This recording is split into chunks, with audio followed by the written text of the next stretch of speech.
안녕하세요. 오늘은 파워 스펙트럼 밀도에 대해서 한번 나가보도록 하겠습니다.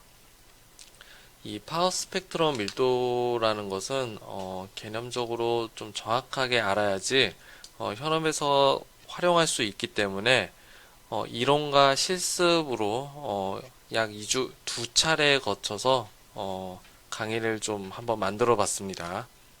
그래서 오늘은 이론에 대해서 한번 나가보도록 하겠습니다.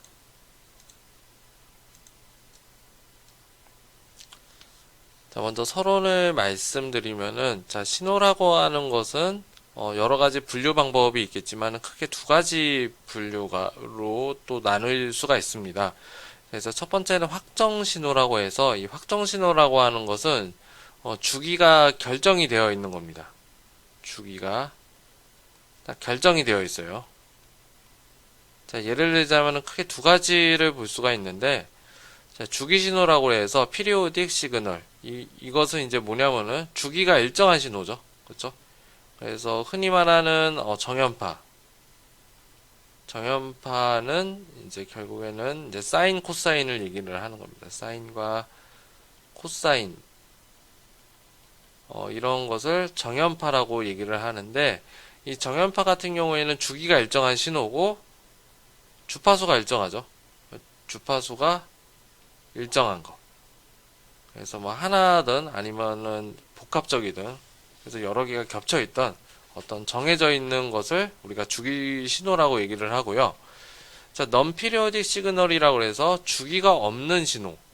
자, 주기가 없다고 해서 주기가 결정이 되지 않는다 이런 뜻은 아니고요.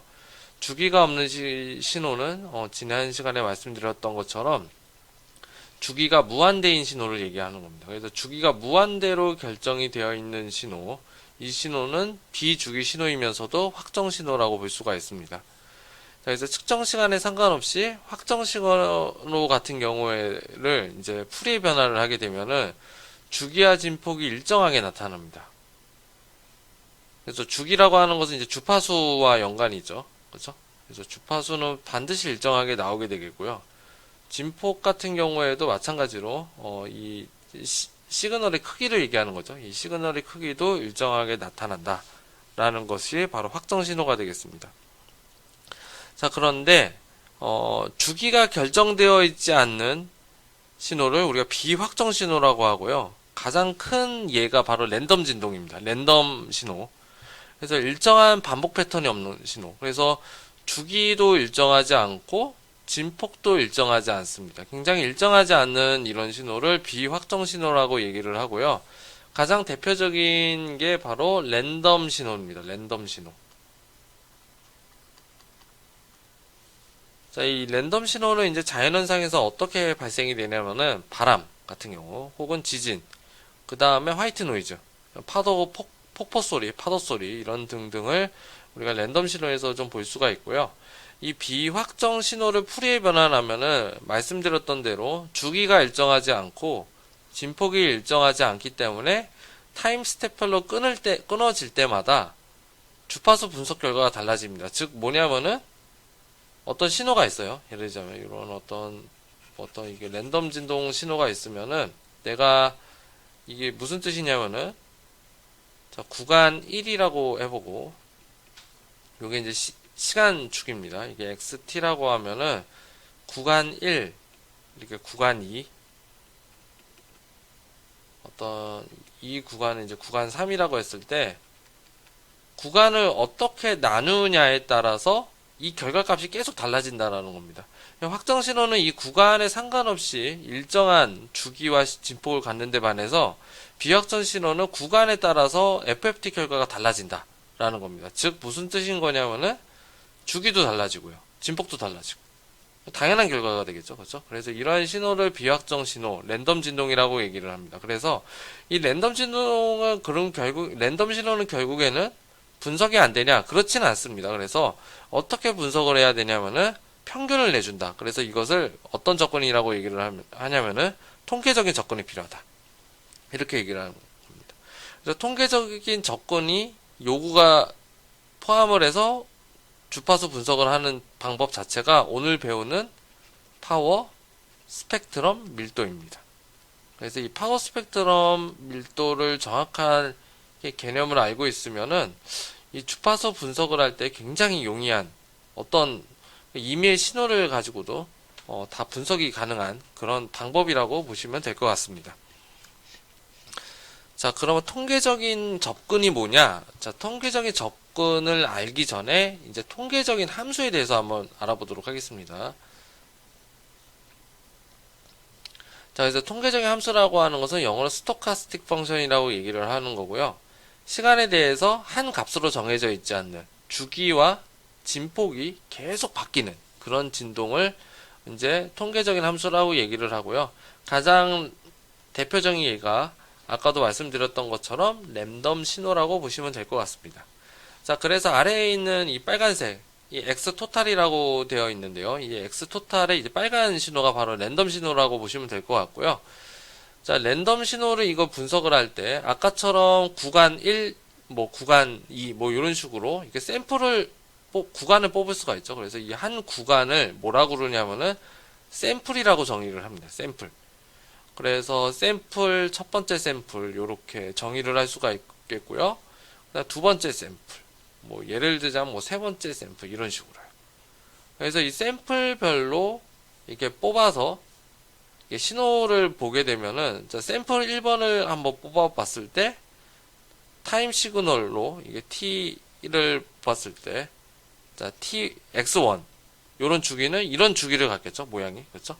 x2도 마찬가지로 좀 다른 진폭으로, 그렇죠? 주기도 좀 다르고, 그 다음에 xn, 이제 n번째 샘플이라고 했을 때도 계속 일정하지 않죠, 그렇죠?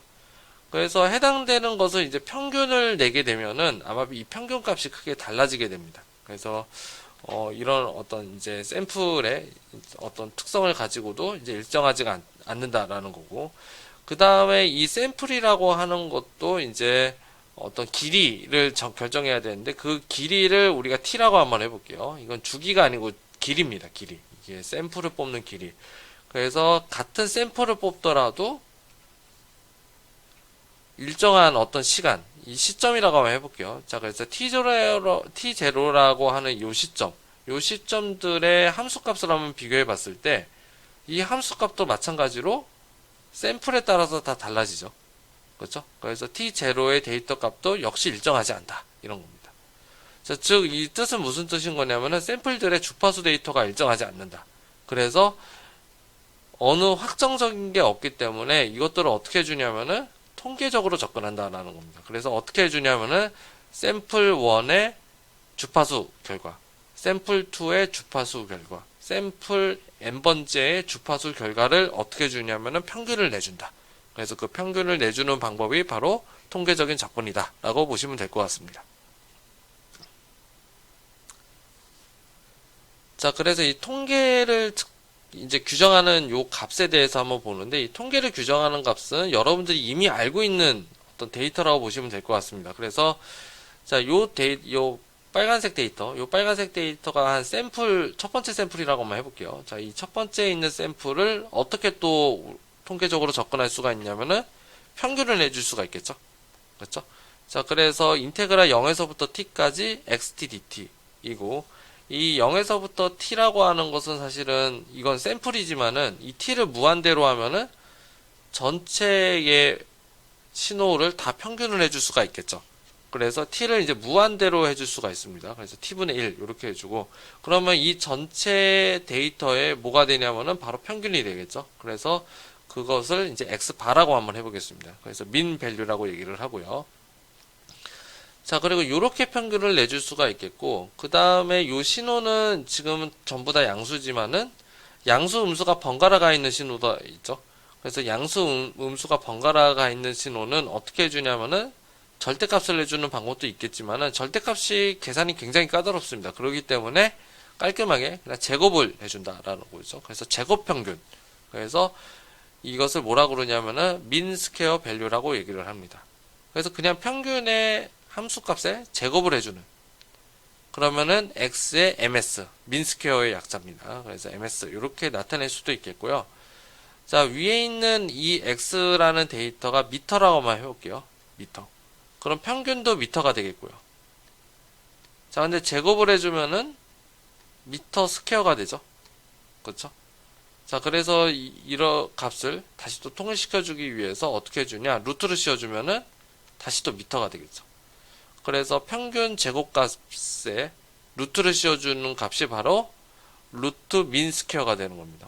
민 스퀘어에 루트가 씌워진 거죠. 그렇죠? 그래서 이것을 여러분들이 아마 전기전자라든지 아니면 이미 진동에 대해서 배우신 분들은 이제 RMS라고 얘기를 하는 겁니다. 그래서 평균 제곱근이라고 이제 정의를 하는 거고요.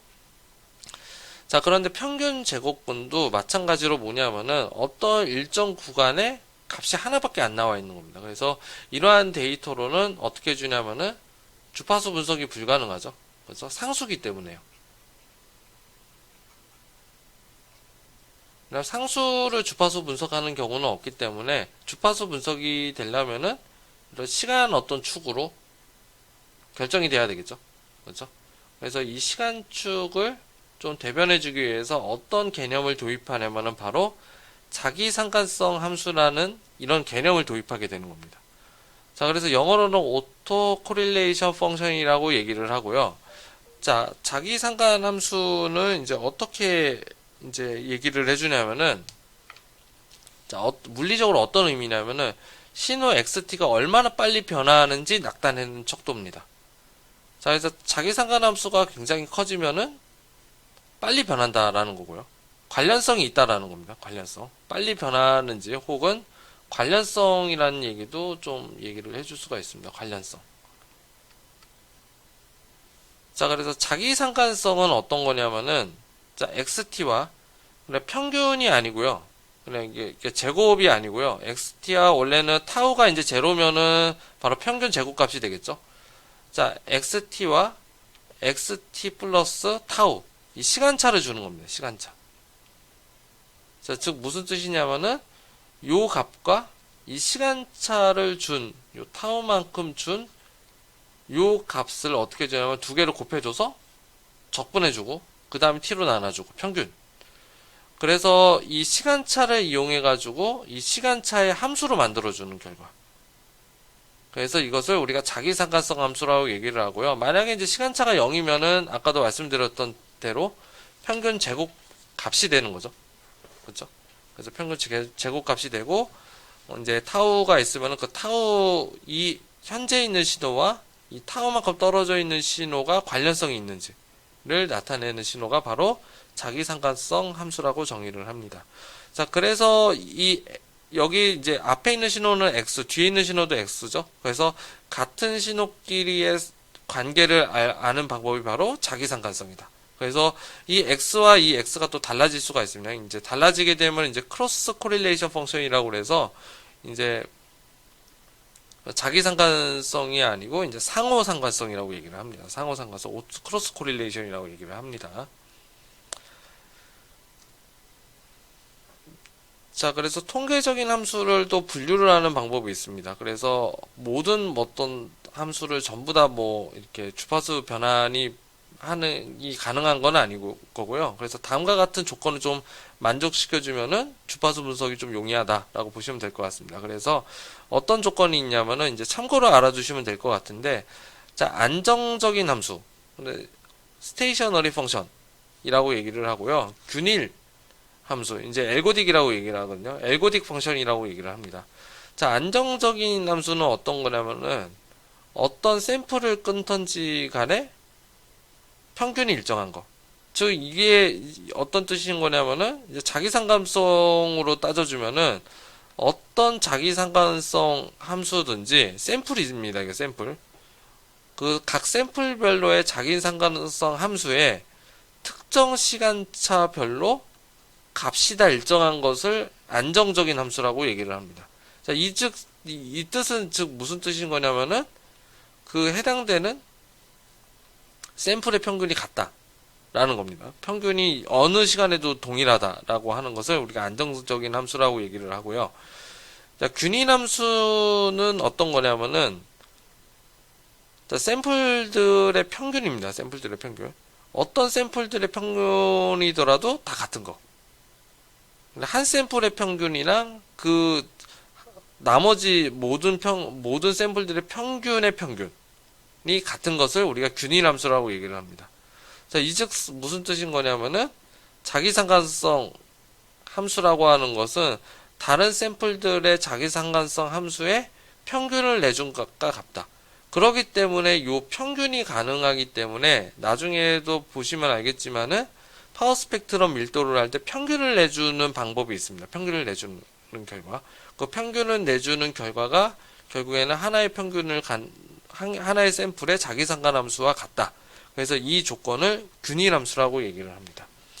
자, 그래서 이 조건이 굉장히 말로만 하면 굉장히 어렵죠.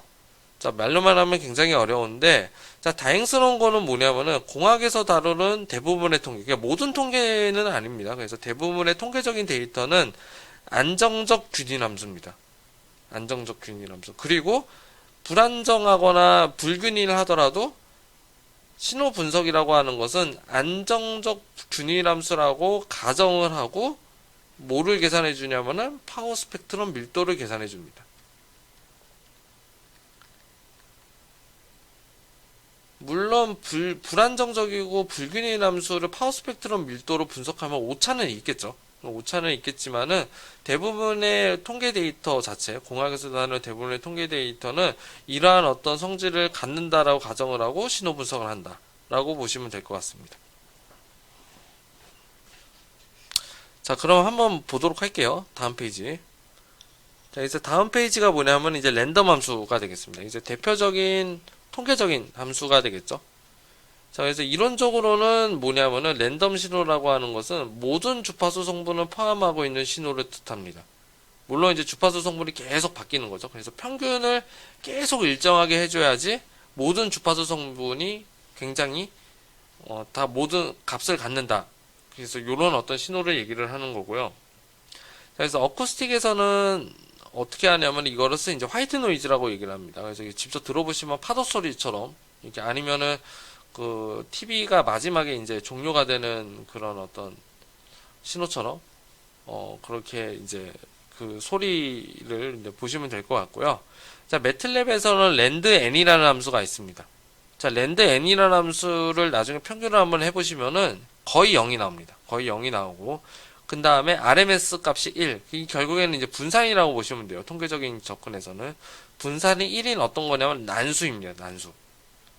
그래서 대부분 다 0 근처에서 이렇게 나오지만은 가끔 가다 이제 3, 이렇게 4, 이런 식으로 2, 1 이렇게 대부분의 이런 어떤 신호들이 나오는데 그런 신호들을 뿜어주는 함수가 랜드 n이라는 함수고요. 대표적인 랜덤 신호라고 보시면 될 것 같습니다.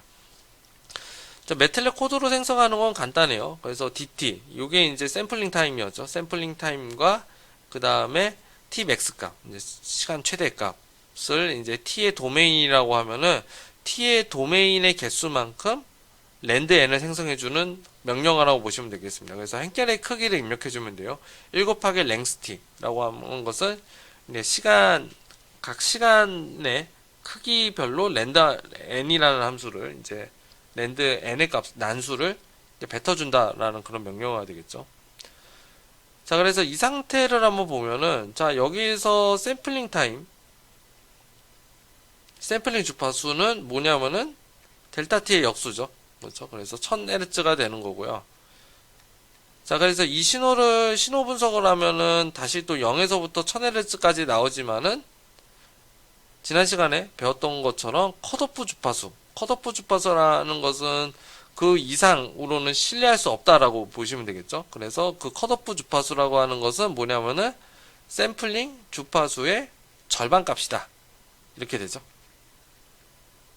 그렇기 때문에 계산해보면 결국에는 500Hz. 그래서 500Hz까지는 신뢰할 수 있다. 이런 뜻인 겁니다. 그래서 이 신호는 어떤 신호인 거냐면은 0에서부터 500Hz의 주파수 성분을 모두 포함하고 있는 신호다. 라고 정의를 할 수가 있습니다. 자, 그래서 이 상태로 이제 그 랜덤 함수를 또 쓸 수가 있는데, 자, 만약에 뭐 이 함수를 조금 주파수의 일정한 부분만 좀 이용해 보겠다라고 하면은 지난 시간에 배웠던 대로 대역 통과 필터, 밴드 패스 필터를 사용하면 되겠죠. 그래서 밴드 패스 필터는 특정 주파수 영역을 통과시키고 나머지는 다 노이즈로 간주해서 버려버리는 그런 어떤 필터라고 보시면 되겠는데, 만약에 특정 주파수 영역의 랜덤 신호를 내가 구현하고 싶다라고 하면은 그 랜덤 신호, 랜드n이라는 함수에다가 밴드 패스를 씌워주면 된다라고 보시면 됩니다. 자, 그래서 예를 들자면 500에서 100Hz의 주파수 성분만 내가 사용해 보겠다라고 하면은 아까처럼 랜드 함수 안에다가 뭐를 해주냐, 밴드 패스에 50에서 100까지 설정 값을 넣어주고요. 그리고 신호를 뽑아주면 Y 신호가 되겠죠. 그래서 결국에는 X 신호가 필터가 적용이 돼서 Y 신호로 변환이 되는 값. 그래서 오른쪽 왼쪽에 있는 것은 0에서부터 500Hz까지의 성분을 갖는 랜덤 신호라고 보시면 될 것 같고, 왼쪽에 있는 것은 밴드 패스를 씌웠기 때문에 50에서 약 100Hz까지의 성분을 갖는 신호다라고 보시면 됩니다. 그래서 필터 적용하는 것까지 한번 해봤고요. 자, 그래서 지난번에 배웠던 것처럼 이제 FFT라는 함수를 한번 써보겠습니다. 자, 그래서 필터 X라고 하는 것은 필터가 되어 있지 않는 신호죠. 필터 전의 신호. 자, 그리고 Y라고 하는 것은 필터 후의 신호죠. 그렇죠? 그래서 두 개의 값을 비교해 보면은, 자, 빨간색이 아까처럼 0에서부터 500Hz까지, 파란색은 50에서부터 100Hz까지 한번 해봤을 때, 자, 빨간색은 이렇게 전 주파수에서 값이 다 어떻게든 존재를 하죠. 그렇죠? 그래서 뭐 고르지는 않지만은 어쨌든 값은 있습니다. 그래서 사실은 이게 고르려면 평균을 해줘야 되겠죠. 샘플마다 평균을 해주게 되면은 이 값이 조금은 이렇게 좀 부드러워집니다. 평균 값이기 때문에. 자, 어쨌든 간에 지금은 어떤 평균을 해보지 않고 그냥 FFT를 해봤을 때는 0에서부터 500Hz까지의 다 성분이 있고, 파란색은 어떠냐면은 50Hz에서부터 100Hz 성분만 있고 나머지는 다 어때요? 필터가 돼서 없어졌다.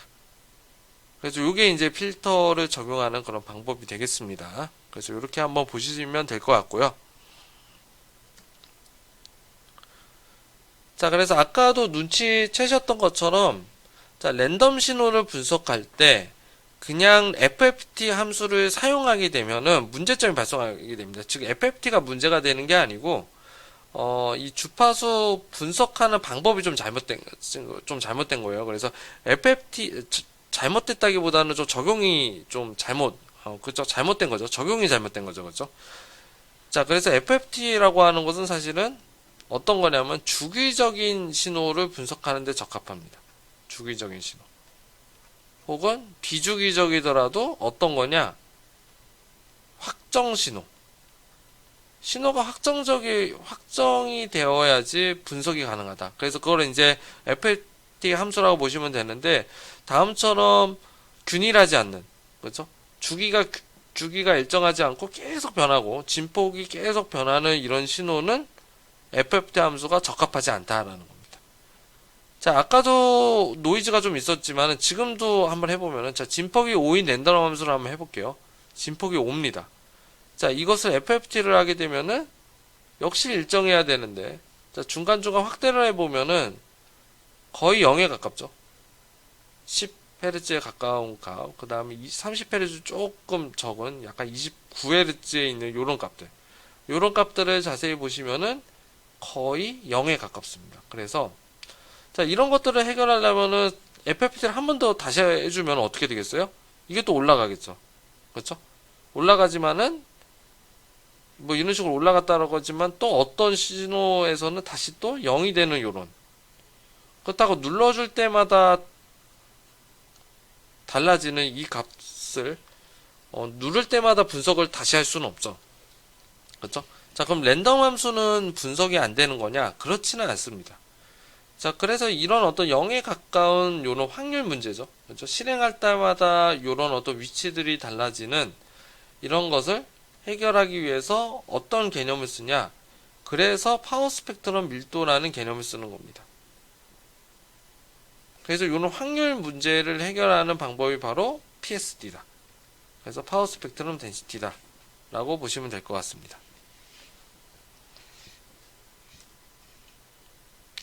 자, 그래서 이게 이제 주파수를 분석하는 그런 방법이 되겠는데, 아까처럼 확정 신호, 혹은 주기적인 신호, 비주기도 좀 해당은 됩니다. 그래서 주기적인 신호를 주파수 변환하는 방법.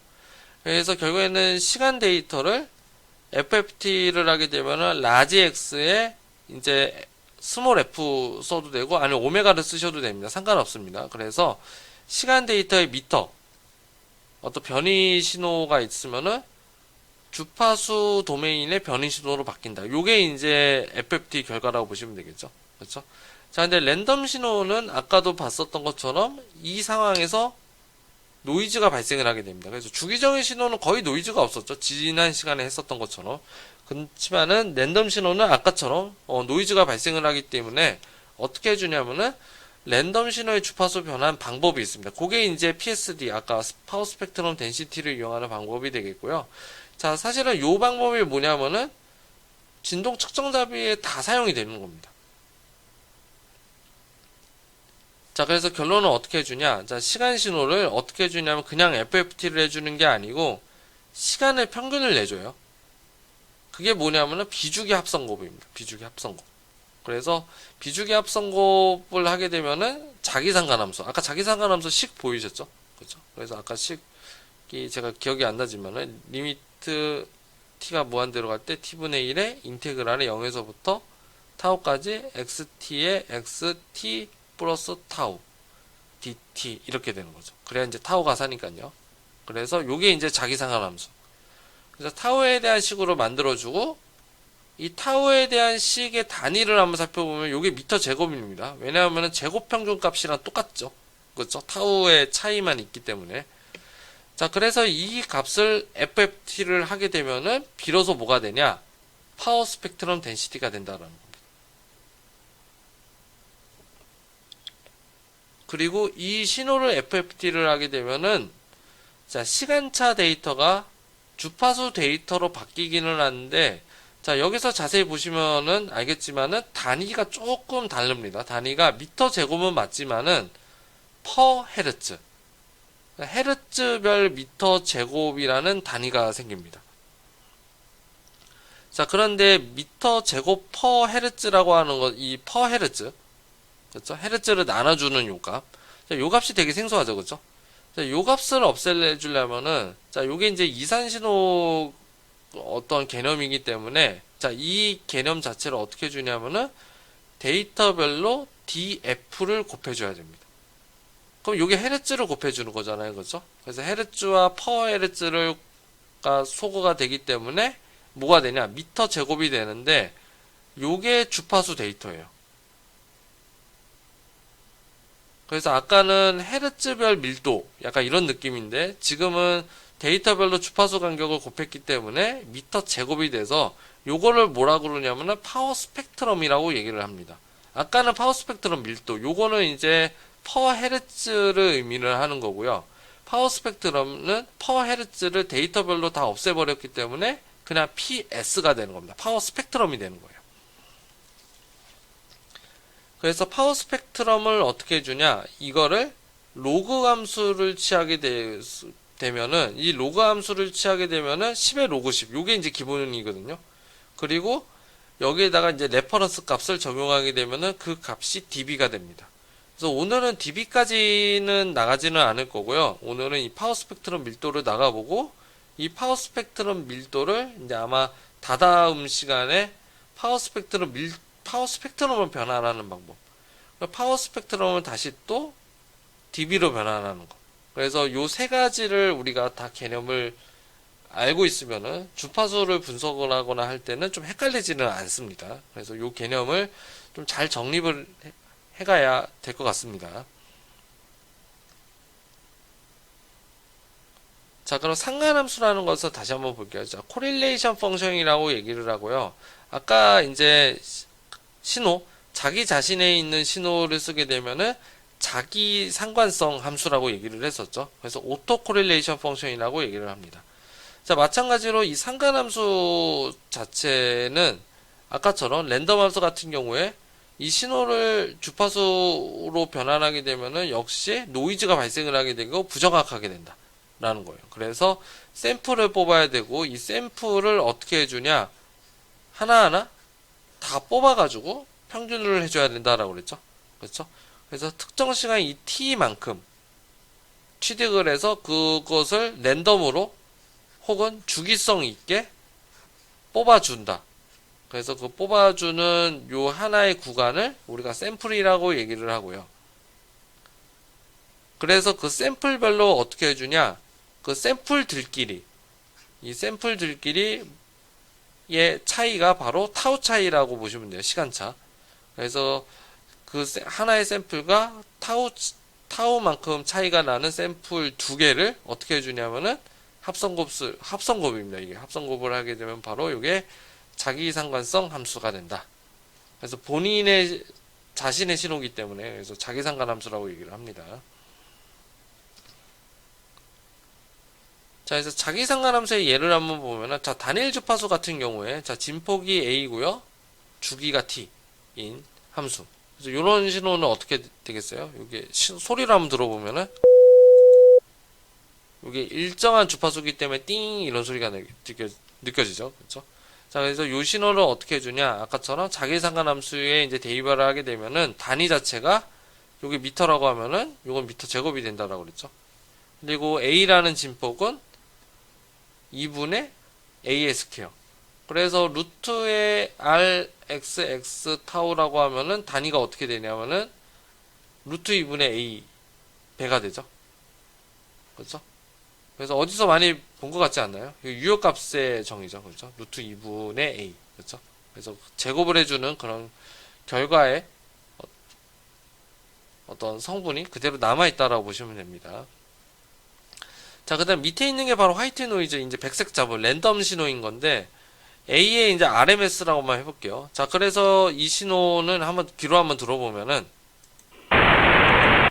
파도 소리처럼, 죄송합니다. 이게 너무 컸을 것 같아요.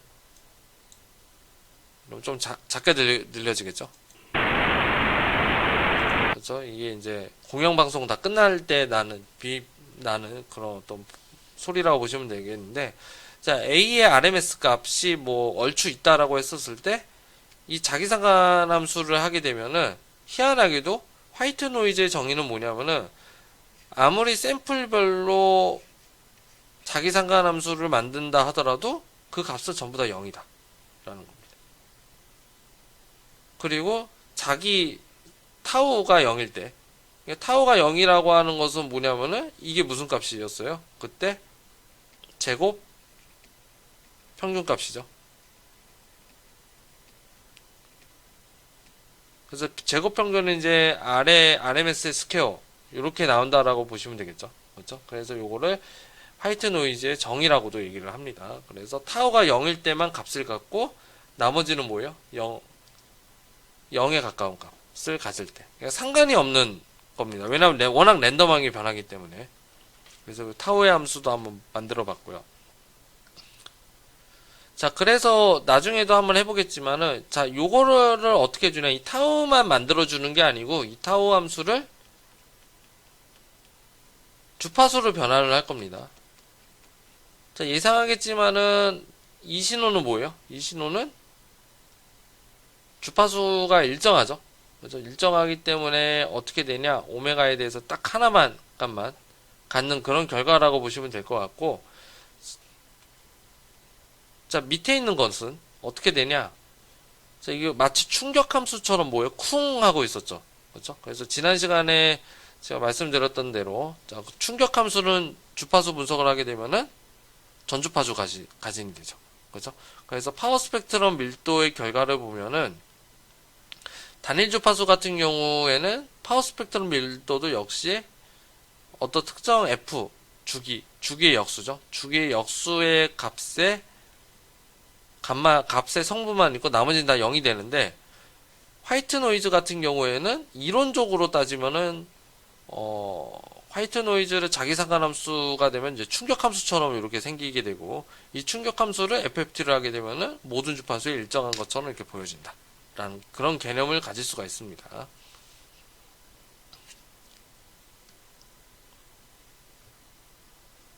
자, 그래서 이제 상관성 함수를 봤고요. 아까도 계속 언급드렸던 것처럼 자신의 신호끼리 합성곱을 하게 되면은 그게 바로 자기상관함수가 되는 거고요. 상호상관함수라고 하는 것은 뭐냐면은, 자, 이게 자기 자신끼리의 상관성만 보는 게 아니고 자신과 다른 신호 두 개를 상관성을 볼 수도 있습니다. 그래서 이것을 뭐라 그러냐면 크로스 코릴레이션 펑션이라고 얘기를 합니다. 상호상관함수라고 얘기를 해요. 상호상관함수. 그래서 x와 ft라고 하는데, 보통은 이제 이럴 때 언제 많이 하냐면은, 이제 저는 이제 소음진동을 좀 전공을 했는데, 자, x라고 하는 것은 이제 변이 시동 혹은 변이 속도 가속도라고 보고요. f라고 하는 것은 이제 힘이라고 보시면 돼요. 힘 신호. 그래서 변이와 힘 신호의 관계를 볼 수도 있고요. 아니면 변이와 변이의 관계를 볼 수도 있습니다. 혹은 변이. 그래서 물리적인 의미를 이제 다다음 페이지에서 한번 보여드릴 건데, 이 상호상관함수를 통해 가지고 두 개의 신호가 연관성이 있냐 없냐를 잘 따져줍니다. 그래서 나중에 이제 그 뒷장에 이 좋은 예가 있으니까 그때 한번 다시 한번 설명해 보도록 하겠습니다. 그래서 자기상관함수, 상호상관함수 두 개가 있다라고 보시면 될 것 같고요. 자, 그래서 이 상관함수를 어떻게 해주냐, 이것을 풀이의 변화를 내주면은 어떻게 되냐면은 바로 파워 스펙트럼 밀도가 되는 겁니다. 그래서 약어로는 PSD라고 얘기를 하고요. 아까처럼 단위가 어떻게 되냐면은 value square per 헤르츠라고 보시면 됩니다. 자, 그래서 자기 스펙트럼 밀도 함수라고 하는 것은 어떻게 되냐면은 이제 이걸 미터라고 하면 미터 스퀘어 퍼 헤르츠가 되는 거고요. 만약에 상호상관 함수 중에서 미터와 뉴턴이라고 하면은 단위가 미터 뉴턴 퍼 헤르츠가 되는 겁니다. 그래서 상호상관 함수 주파수 변환하면 이거를 크로스 PSD 이런 식으로 되는 거예요. 크로스 스펙트럴 덴시티 펑션. 그리고 위에 있는 거는 오토 스펙트럴 덴시티 펑션이 되는 겁니다. 자, 이것을 쓰는 용도는 되게 다양한데, 이제 보통은 이제 기계 쪽에서는 기계 계열에서 어떻게 다루냐, 전달함수를 구할 때 이런 개념을 많이 씁니다. 전달함수. 전달함수라고 하는 것은 이제 시스템 동력학에서도 좀 보는데, 쉽게 말해서 전달함수는 트랜스퍼 펑션이라고 얘기를 하고요. 어떤 시스템을 설명할 때 어떻게 설명하냐, 인풋 대 아웃풋으로 설명을 하죠. 그렇죠? 그래서 예를 들자면은 그 회사의 어떤 그 학교의 어떤 취업률을 계산한다라고 하면은 뭐 졸업생분의 뭐예요? 취업생 뭐 이런 식으로 하잖아요. 그렇죠? 그래서 이게 인풋 대 아웃풋입니다. 인풋 대 아웃풋. 그래서 그것을 뭐라고 하냐면 트랜스퍼 펑션이라고 얘기를 하고, 이 트랜스퍼 펑션을 에 대해서 좀 궁금하신 분들은 이제 제 유튜브에서 시스템 동력학, 기계 시스템을 좀 시스템 동력학에서 4장을 보시면 됩니다. 4장. 그러면은 이제 이 기계 시스템을 기본적으로 질량, 감쇄, 강성으로 보는데, 어떻게 해주냐면은 뭐 인풋분의 아웃풋이라고 그래서 이 시스템에 힘을 꽉 주면은 XT는 얼마나 변하게, 이런 뜻인 겁니다. 즉 이것은 이제 시간으로 보면은 시간 대 시간으로 보면 되게 어렵기 때문에 주파수 대 주파수로 변환해서 보는 방법이에요. 그래서 그 전달함수를 뭐라고 그러냐면은 H 오메가, 그래서 힘분의 변이라고 해보겠습니다. 그렇죠? 당연한 거죠. 그래서 뉴턴의 제2법칙이랑 똑같습니다. 그래서 힘을 주면 움직일 거잖아요. 변이가 얼마큼 움직일 거냐. 혹은 변이가 굳이 아니어도 속도 가속도도 전달함수라는 표현을 씁니다. 힘 대 속도, 힘 대 가속도, 힘 대 변이. 그래서 이거를 h라는 어떤 함수라고 한번 해볼게요. 자, 그랬을 때 여기서는 이제 힘분의 변입니다. 라지 f분의 라지 x가 되는 거고요. 자, 근데 라지 f분의 라지 x를 자세히 보시면은 이 결과는 FFT 결과죠. 그렇죠? PSD 결과가 아니고, 그렇죠? 근데 이제 PSD 결과를 어떻게 활용하냐면 이렇게 활용하는 겁니다. 하나는 이렇게, 하나는 이렇게. 다 똑같은 얘기인 거예요. 자, 이게 마치 어떤 식으로 또 좀 상상을 해볼 수가 있냐면은, 자, 위에는 자, 첫 번째 요식을 한번 볼게요. 요식은 분모가 크로스고, 분자가 오토죠. 뒤에는 분자가 오토, 분모가 오토, 분자가 크로스. 그죠? 자세히 보시면, XF분의 XX 소거가 되는 것처럼 보이죠. 자, 두 번째 식도 FF분의 FX. 자, F를 소거시키는 것처럼 보이죠. 소거하면 남는 거는 F분의 X가 되잖아요. 그렇죠? 그래서 이런 어떤 연산이 이게 정확하게 이렇게 F분의 X 이렇게 나눠지는 건 아닙니다. 이렇게 나눠지는 건 아닌데 이렇게 비슷합니다. 왜냐하면은 이 안에 있는 요 내용이 합성곱이기 때문에 이 합성곱은 주파수 변환하게 되면 딱 각각 분해가 되거든요. 그 분해가 되는 게 여기서도 허용이 되는 겁니다. 그래서 유도 과정을 좀 생략을 할게요. 유도 과정을 생략을 하지만은 요렇게 인풋 분해 아웃풋을 파워 스펙트럼 밀도로도 가능할 수가 있다. 전달 함수를 뽑을 수가 있다. 이런 겁니다. 자, 오른쪽에 보는 이 전달 함수는 잘 쓰지는 않지만 크기만 보고 싶을 때는 오토분의 오토도 가능하다. 힘 오토분의 변이 오토도 가능하다라고 보시면 됩니다. 자, 그래서 아까처럼 자, 자기상관성 함수를 이렇게 주파수 퓨리에 변환을 하게 되면은 이건 주파수가 일정하잖아요. 그래서 F라고 일정하기 때문에 주기가 일정하기 때문에 그 주기의 역수가 F가 되겠죠. 뭐 F1 해볼게요. F1 이렇게. 자, 백색 잡음은 타우가 0일 때 제외하고 나머지는 다 0이기 때문에 이게 마치 충격 함수처럼 여겨져서 주파수 분석을 하게 되면은 일정하게 나온다. 이게 이제 화이트 노이즈의 어떤 정의라고 보시면 됩니다. 사실은 이렇게 나오지는 않고요. 이산 신호에서는 이게 찌그러져서 나옵니다. 찌그러져서 나오지만은 아까처럼의 크게 0이 되는 부분은 조금 줄어들어요. 그냥 평균을 많이 하면 할수록 거의 이렇게 고르게 나오게 되고요. 샘플도 길고 평균도 많이 하고. 그럴수록 이제 고르게 나타난다는 거 그렇게 참고로 아시면 될 것 같습니다. 자, 그래서 PSD와 전달함수의 관계도 아까 제가 설명을 드렸던 것처럼 자, 똑같습니다. 그래서 먼저 라플라스를 배우고 오신 분들은 라플라스 변환을 떠올리셔도 돼요. 그래서 라플라스는 S라는 도메인이죠. 스몰 S. 자, 스몰 S가 J오메가일 때 푸레 변환이라고 하는 것을 라플라스의 포함 관계라고 그랬죠. 그래서 라플라스 안에 특수한 케이스가 푸리에 변환. 그래서 푸리에 변환은 라플라스의 수학을 그대로 따라간다고 보시면 돼요. 자, 그래서 일반적으로 라플라스라고 하는 것은 어떤 거냐? X와 F를 둘 다 라플라스를 취해주면 이렇게 분해가 안 돼요. 그래서 여기서는 제가 그 라플라스에 대해서는 설명을 하지는 않을 거고요. 그래서 이런 어떤 분해가 되려면은 합성곱을 해줘야 된다. 그래서 라플라스는 이렇게 합성곱을 하게 되면 이렇게 분해가 됩니다. 이런 식으로. 그래서 분해가 돼서 전달함수를 구할 때 이렇게 용이할 수가 있고요. 자, 이렇게 분해가 되는 게 이제 푸리에 변환도 이렇게 분해가 된다라고 보시면 됩니다. 이거 푸리에입니다. 이거 푸리에고요. 요 L 찌그러져 있는 요거는 라플라스의 기호입니다. 그래서 푸리에 변환도 마찬가지로 이렇게 분해가 되기 때문에 아까처럼 이렇게 약분이 되는 것처럼 이렇게 느껴서 계산하셔도 된다라는 겁니다. 그래서 대전제의 어떤 식을 그대로 따라가기 때문에. 그래서 마지막으로 이제 상관함수가 뭐냐? 상호 상관함수 특히. 자, 크로스 스펙트럼 이제 스펙트럼 펑션 덴시티라고 되어 있는데 자, 요게 상호 상관 밀도 함수 덴시티 펑션. 요거는 어떤 거냐면은 자, X랑 F랑 X. 요 두 개가 상관성이 있냐 없냐 이런 걸 얘기하는 겁니다. 그래서 예를 한번 들어볼게요. 극단적인 예를 들어보면은 자, 주로 F는 힘이고요. X는 변이라고 보시면 되는데 만약에 상호상관 밀도 함수가 0이 아닌 경우, 이게 0이 아닌 경우예요.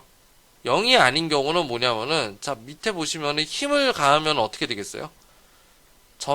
전파가 이렇게 진동을 하겠죠, 그죠? 파형이 이렇게 갈 거 아니에요, 그죠? 전달이 돼서 XT를 어떻게 해줘요? 움직이게 하죠, 그죠? 자, 이런 경우는 뭐냐면은 F에 힘을 주면은 X가 진동하잖아요. 두 개는 어떻다는 거예요? 관련성이 있다라는 겁니다. 그랬을 때는 크로스 스펙트럼 자체가 값이 0이 아니라는 거예요. 자, 반면에 밑에 있는 거 한번 볼게요. 자, 물체가 어때요? 따로 떨어져 있죠. 그렇죠? 자, 따로 떨어져 있는 경우에는 아무리 여기에 F를 준다 하더라도 이 X는 어때요? 움직이지 않죠. 아니면은 X가 움직이더라도 어때요? 이 오른쪽의 힘에 의해서 움직일 거잖아요. 그쵸? 이 오른쪽의 힘에 의해서 움직일 거기 때문에 이 XT랑 이 FT랑 여기에 있는 FT와 여기에 있는 XT는 전혀 뭐예요? 두 개는 전혀 상관성이 없다. 그래서 이럴 때는 크로스 스펙트럼이 0이 나옵니다. 그래서 FT가 XT를 영향을 줬냐, 혹은 진동을 줬냐, 아니면 안 줬냐, 이거에 따라서 상호상관 밀도 함수의 크기가 결정이 된다라는 겁니다.